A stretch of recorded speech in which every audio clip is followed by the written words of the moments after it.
भाई और बहनों, सतगुरु रामपाल जी परमेश्वर जी का भक्ति मार्ग किसी के बाप की बपोती नहीं है, किसी की पर्सनल प्रॉपर्टी नहीं है। संत रामपाल जी यूनिवर्सल प्रॉपर्टी हैं, सार्वभौमिक संपत्ति हैं। संत रामपाल जी जगत गुरु हैं, ना कि किसी के घर के गुरु हैं। लेकिन वर्तमान में अपनी नादानी और अज्ञानता के चलते संत रामपाल जी का कलयुगी परिवार संत रामपाल जी को घर का गुरु बना चुका है। संत रामपाल जी को और उनके ज्ञान को, उनके पंथ को अपनी पर्सनल प्रॉपर्टी समझ रहा है। लेकिन ऐसा अब नहीं होगा, क्योंकि कबीर पंथ में सर्वश्रेष्ठ पंथ ये 13वां यथार्थ कबीर पंथ है। अब ऐसा बिल्कुल भी नहीं होगा। आज से पहले भगत समाज नादानी में, अज्ञानता में, मूर्खता की हदें पार करता आया है। भगत समाज को डराकर धमकाकर लोग दबाते हुए आए हैं। लेकिन भाई वर्तमान में परमेश्वर रामपाल जी ने अपने भक्तों को तत्व ज्ञान दिया है, सद्बुद्धि दी है, भक्तों को जगा दिया है। और बरवाला कांड 2014 के बाद जिस तरह से सतगुरु रामपाल जी ने साध संगतियां शुरू करवाई हैं, साध संगतियों के माध्यम से परमेश्वर ने अपने जो सूरमा बच्चे, सूरवीर बच्चे जो इस पंथ में तैयार किए हैं, जो लगातार वर्तमान में बरवाला कांड के मुख्य दोषी, मुख्य षड्यंत्रकारी संत रामपाल जी के परिवार की, शतलोक आश्रम कमेटी की डंके की चोट पर पोल खोलते आ रहे हैं और खोलते रहेंगे। भाई ये गलती बिल्कुल भी मत करना। आप चाहे संत रामपाल जी के बेटे हैं, चाहे बेटियां हैं, चाहे उनके भाई हैं, चाहे उनके भतीजे हैं, चाहे उनके रिश्तेदार हैं, संत रामपाल जी को घर का गुरु और घर की प्रॉपर्टी समझने की गलती ना करना। भाई और बहनों, जैसा कि आप सबको पता है, आने वाला समय संत रामपाल जी का है। 2028 युग परिवर्तन निर्धारित समय है। और जब जब धरती पर युग परिवर्तन होता है, तब तब भाई और बहनों महाविनाश होता है, त्राही माम होता है, अपार जन हानि होती है। कई अकाल गिरेंगे, कहीं अतिवृष्टि होगी, कहीं अनावृष्टि होगी, कहीं भूकंप आएंगे, कहीं युद्ध होंगे, कहीं विश्व युद्ध होंगे, कहीं गृह युद्ध होंगे, कहीं धर्म युद्ध होंगे, क्योंकि ये युग परिवर्तन का दौर चल रहा है। समय बहुत कम है। 2026 शुरू हो चुका है और 2028 निर्धारित समय है। यानी आने वाले 2 से 2.5 वर्षों में क्या कुछ होने वाला है, ये केवल संत रामपाल जी के साध संगति से जुड़े भक्तों को ही आभास है। बाकी दुनिया तो नादानी में, अज्ञानता में, काल की गोद में बैठी है। उन्हें आगामी भविष्य का कुछ भी पता नहीं है। और इस युग परिवर्तन के दौरान ना जाने क्या क्या घटनाएं पृथ्वी पर घटित होंगी। ये बातें हम लगातार साध संगति के वीडियो के माध्यम से लोगों को बताते आ रहे हैं, समझाते आ रहे हैं। तो आने वाले समय में ये दुनिया जानेगी कि संत रामपाल जी कौन हैं। आजकल दुनिया यूट्यूब पर जिस कल की भगवान को ढूंढ रही है, वो कल की भगवान कोई और नहीं है, स्वयं सतगुरु रामपाल जी परमेश्वर ही वो कल की भगवान है, कलयुग के भगवान है, जो युग परिवर्तन का मुख्य कारण बनेंगे। 2028 के बाद ये तमाम राजनीतिक पार्टियां समाप्त हो जाएंगी। एकमात्र पार्टी होगी आध्यात्मिक पार्टी। सतगुरु रामपाल जी के सानिध्य में उनके भगत पूरे विश्व का संचालन करेंगे।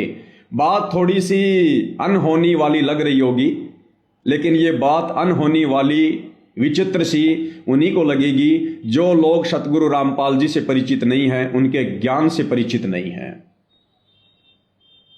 तो भाई और बहनों, सतगुरु रामपाल जी के पंथ में 2014 बरवाला कांड के बाद से ये जो पंथ है, ये जो मार्ग है, ये 2 भागों में विभाजित हो चुका है।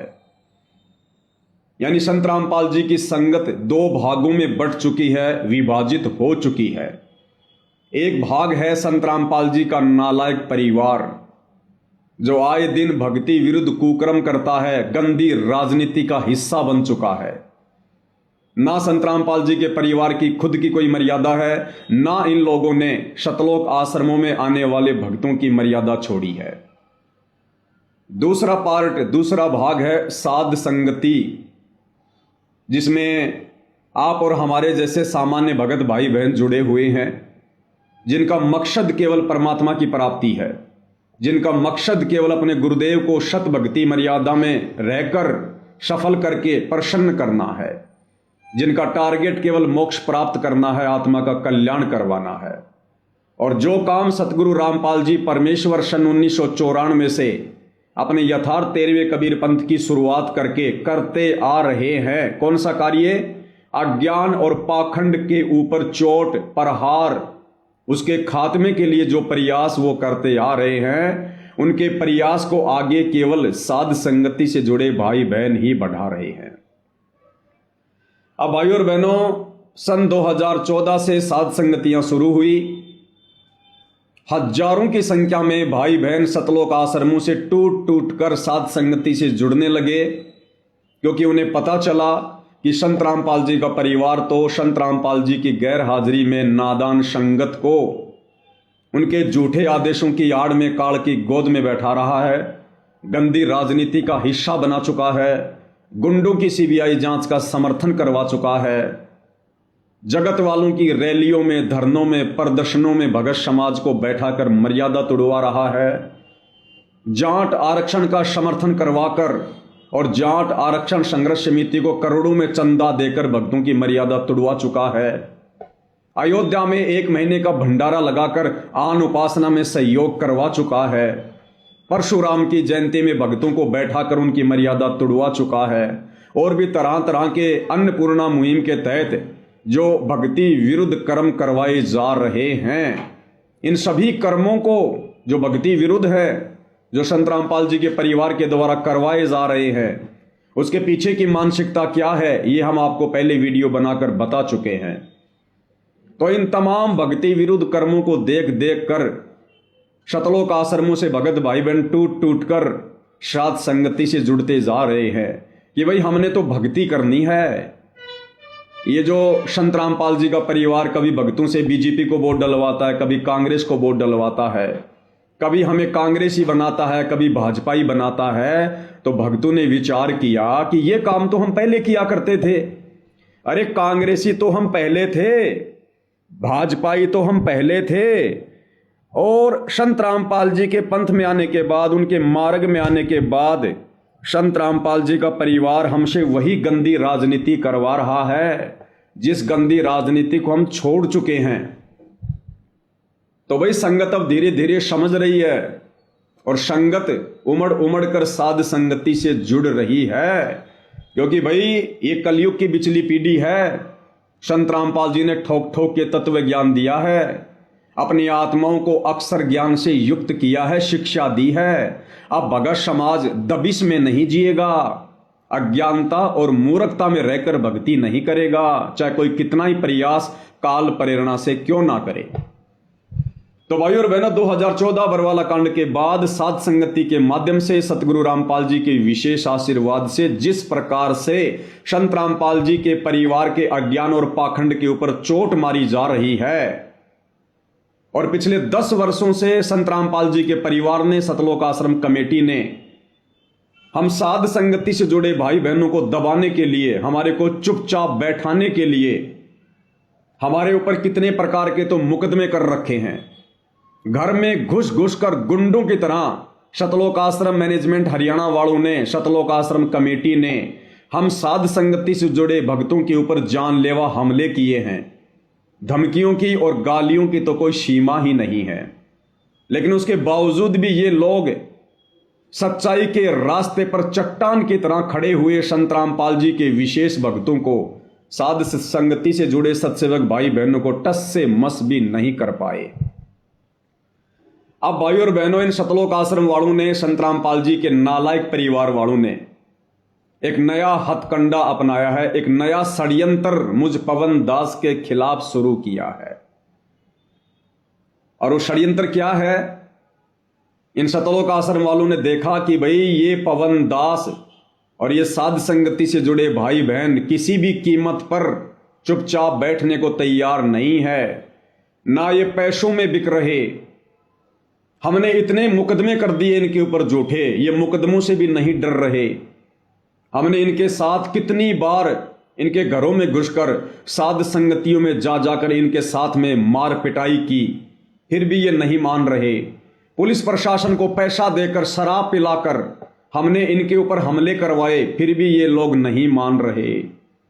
तो अब भाई और बहनों, इन्होंने एक बहुत ही गंदा और घटिया तरीका अपनाया है। और वो तरीका क्या है? हरियाणा के कुछ एमएलए जो कांग्रेस सरकार से हैं, कुछ बीजेपी सरकार से हैं, जिनको बेचारों को संत रामपाल जी के बारे में, उनके पंथ के बारे में, बरवाला कांड के बारे में, या संत रामपाल जी की संगत में जिस प्रकार से दो फाड़ हो चुकी है, उन बेचारे एमएलए को, सरपंचों को कुछ भी नहीं पता है। अब ये आश्रम वाले क्या कर रहे हैं? एक उत्तर प्रदेश के कानपुर से रामचंद्र यादव नाम का एक भगत है और वर्तमान में उसका मानसिक संतुलन पूरी तरह से बिगड़ चुका है।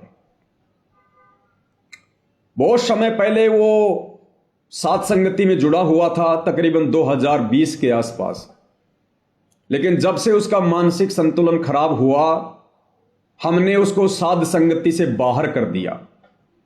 उसके बाद वो डामाडोल हो गया और वर्तमान में उसकी हालत ऐसी हो चुकी है, वो लोगों को मां बहन की गालियां निकालता है, लोगों को मां बहन की गालियां निकालता रहता है सोशल मीडिया पर। उस रामचंद्र का मुझ पवन दास से या साध संगति से जुड़े हुए किसी भी भगत भाई बहन से सन 2020 के बाद से किसी प्रकार का कोई संबंध नहीं है, कोई रिश्ता नहीं है, कोई बातचीत नहीं है।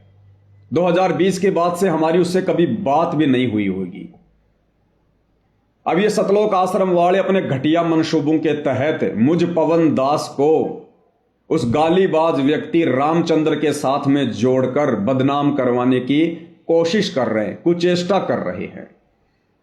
उसने हरियाणा के एक एमएलए, जिनका नाम है शायद कुलदीप या कुछ ऐसा नाम है, कुलदीप वत्स एमएलए हैं, कांग्रेस से है, उसका मोबाइल नंबर निकालकर उस रामचंद्र ने, और जैसा कि उन्होंने वीडियो बनाया है एमएलए ने, तो रामचंद्र ने उन्हें मां बहन की गालियां निकाली होंगी। तो आज 15 जनवरी 2026 को एमएलए कुलदीप वत्स अपने कुछ साथियों के साथ में लाइव आया। साथ में सतलोक आश्रम मैनेजमेंट हरियाणा वाले भी वहां पर बैठे हुए हैं। और कुलदीप वत्स ने कहा कि मैं इन लोगों के खिलाफ एफआईआर करूंगा, ये लोग मुझे गालियां निकाल रहे हैं। अब भाइयों और बहनों, सारी सच्चाई से परिचित होने के बावजूद सतलोक आश्रम कमेटी के लोग, विशेषकर एक झज्जर का रहने वाला भगत है जयवीर, जो करोथा आश्रम को संभालता है वर्तमान में, वो अपनी टीम के साथ वहां पर बैठा हुआ है, अपनी टीम के साथ में वो वहां पर बैठा हुआ है और एमएलए का सपोर्ट कर रहा है और कह रहा कि आप इनके ऊपर एफआईआर करो, आप इनके ऊपर मुकदमा करो, इन लोगों की पूरी टीम है, इनकी पूरी गैंग है। ये लोग संत रामपाल जी के ऊपर तो कुछ नहीं बोलते, संत रामपाल जी को तो ये लोग कोई गालियां नहीं देते, लेकिन संत रामपाल जी का जो परिवार है, सतलोक आश्रम कमेटी है, उसको भला बुरा कहते हैं। और उस एमएलए को, उस कुलदीप को जो है उकसाया जा रहा है उसके कर्म फुड़वाने के लिए। तो भाइयों और बहनों, मैं स्पष्ट कर दूं कि मेरा यानी मुझ पवन दास का उस रामचंद्र से 2020 से किसी प्रकार का कोई संपर्क नहीं है, कोई लेन देन नहीं है। लेकिन ये सतलोक आश्रम मैनेजमेंट हरियाणा अपने घटिया मनसूबों के तहत इस प्रकार का षड्यंत्र वर्तमान में रच रहा है ताकि इस पवन दास को चुप करवाया जा सके। क्योंकि भाई और बहनों, हरियाणा में तेजी से संगत जाग रही है, तेजी से। भाई जब ठीक का समय आता है तो परमात्मा दया करते हैं, परमात्मा प्रेरणा करते हैं। कब तक संत रामपाल जी का भगत झूठ की नाव में सवारी करेगा? कब तक आप संत रामपाल जी के भक्तों को संत रामपाल जी के झूठे आदेशों की आड़ में गुमराह करोगे सतलोक आश्रम वालों? कब तक आप बेचारे भगत समाज की मर्यादा तुड़वाकर काल के मुंह में बैठाओगे? अरे स्प्रिंग को एक हद तक दबाया जा सकता है, लेकिन जिस दिन उसको छोड़ोगे उतनी तेज रफ्तार से स्प्रिंग ऊपर आएगी। तो अब संगत के जागने का समय है भाई, संगत जागेगी। परमात्मा धरती पर आए हुए हैं अपनी आत्माओं को सतलोक ले जाने के लिए, तो तुम्हारे दबने से आत्माएं अब दबेंगी नहीं।